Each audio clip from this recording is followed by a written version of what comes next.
High friends, welcome to KSP job updates YouTube. ಇದೀಗ ಬಂದ big breaking news ಅಂತ ಹೇಳ್ಬೋದು. ಪೊಲೀಸ್ ಕಾನ್ಸ್ಟೇಬಲ್ CRDR ನಾಲೆಜ್ಗೆ ಅಭ್ಯರ್ಥಿಗಳಿಗೆ ಒಂದು ಬಿಗ್ ಶಾಕ್ ಅಂತ ಹೇಳ್ಬೋದು ಫ್ರೆಂಡ್ಸ್. Must watch. ದಯವಿಟ್ಟು ಎಲ್ಲರೂ ಈ ವಿಡಿಯೋನ ಬನ್ನಿ ಫ್ರೆಂಡ್ಸ್ ಮಾಹಿತಿಯನ್ನು ತಿಳ್ಕೊಂಡು ಅದಕ್ಕೂ ಮೊದಲು ದಯವಿಟ್ಟು ಎಲ್ಲರೂ ಒಂದು ತಪ್ಪದೇ ಒಂದು ಲೈಕ್ನ ಮಾಡಿ, ದಯವಿಟ್ಟು ಶೇರ್ ಮಾಡಿ. ಬನ್ನಿ ಫ್ರೆಂಡ್ಸ್ ಮಾಹಿತಿಯನ್ನು ನೋಡ್ತಾ ಇರ್ಬೋದು ಫ್ರೆಂಡ್ಸ್. ಇದು DRCR ನಾಲೆಜ್ಗೆ ಯಾರೆಲ್ಲ ಅಪ್ಲಿಕೇಶನ್ ಹಾಕಿದ್ರು ಅವ್ರಿಗೆಲ್ಲ ಇದೇ ರೀತಿ ಒಂದು ಮೆಸೇಜ್ ರಿಸೀವ್ ಆಗಿದೆ. ಸಾಯಂಕಾಲದಿಂದ ರಿಸೀವ್ ಆಗ್ತಾ ಇದೆ ಫ್ರೆಂಡ್ಸ್. ಸುಮಾರು ಜನ ಅಭ್ಯರ್ಥಿಗಳು ನಮಗೆ ಸ್ಕ್ರೀನ್ಶಾಟ್ ಹೊಡೆದು ಕಳಿಸ್ತಾ ಇದ್ದಾರೆ, ಈ ರೀತಿ ಬಂದಿದೆ ಸರ್ ನೋಡಿ ಸರ್ ಅಂತ.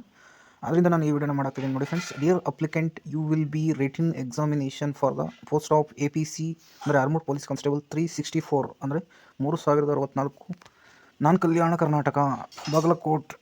ಇನ್ Bagalkot you will be receive a SMS in 3 days period to the written examination on 25 January 2024 with written examination center details along with call letter link. Kindly download the call letter and get a printout it to attend the written examination. TGP recruitment. ನೋಡಿ friends, ಈ ರೀತಿ ನಿಮಗೆ ಎಲ್ಲರಿಗೂ message receive ಆಗಿದೆ ಅಂತ ತಿಳ್ಕೊಳ್ತೀನಿ friends. ಇದರಲ್ಲಿ ಏನು big ಸಾಕಂದರೆ ನೋಡಿ ಫ್ರೆಂಡ್ಸ್, ನೀವು ಅರ್ಜಿ ಸಲ್ಲಿಸಿರುವ ಜಿಲ್ಲೆಯಿಂದ ನಿಮ್ಮ ಪಕ್ಕದ ಜಿಲ್ಲೆಗೆ ಅಥವಾ ಇನ್ನೂ ದೂರದ ಜಿಲ್ಲೆಗೆ ಎಕ್ಸಾಮ್ ಸೆಂಟರ್ನ ಚೇಂಜ್ ಮಾಡಿ ಬಿಸಾಕಿದ್ದಾರೆ ಫ್ರೆಂಡ್ಸ್. ಯಾಕೆಂದರೆ ನೋಡಿ ಫ್ರೆಂಡ್ಸ್, ಹೋದ ಸಲ ಅಕ್ರಮ ಆಗುತ್ತೆ ಅನ್ನೋ ಕಾರಣದಿಂದ ಈ ರೀತಿ ಮಾಡಿರುವಂಥದ್ದು. ಸ್ವಂತ ಜಿಲ್ಲೆ ಆದರೆ ಅವರವರೇ ಮಾತಾಡ್ಕೊಂಡು ಬ್ಲೂಟೂತ್ ಅಥವಾ ಇತರೆ ಇತ್ಯಾದಿ ಸಾಧನಗಳ ಮೂಲಕ ಒಂದು ಸ್ಕ್ಯಾಮ್ನ ಮಾಡ್ತಾರೆ ಅಂದ್ಬಿಟ್ಟು ಈ ರೀತಿ ಒಂದು ಬಿಗ್ ಶಾಕನ್ನು ಕೊಟ್ಟಿರುವಂಥದ್ದು ಫ್ರೆಂಡ್ಸ್.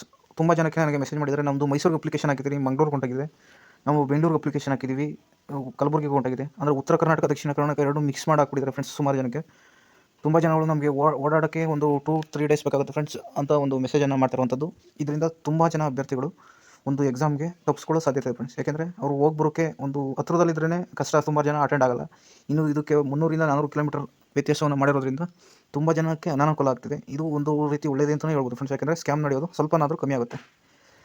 ಈ ವಿಷಯದ ಬಗ್ಗೆ ನಿಮಗೆ ಏನು ಅನಿಸಿಕೆ ಅಂತ ದಯವಿಟ್ಟು ಕಮೆಂಟ್ ಮಾಡಿ, ನಿಮ್ಮ ಅಭಿಪ್ರಾಯವನ್ನು ದಯವಿಟ್ಟು ತಿಳಿಸಿ ಅಂತ ಹೇಳ್ತಾ ಈ ವಿಡಿಯೋನ ಇಲ್ಲಿಗೆ ಮುಗಿಸ್ತಿದ್ದೀನಿ. ದಯವಿಟ್ಟು ಎಲ್ಲರೂ ಲೈಕ್ನ ಮಾಡಿ. Thank you.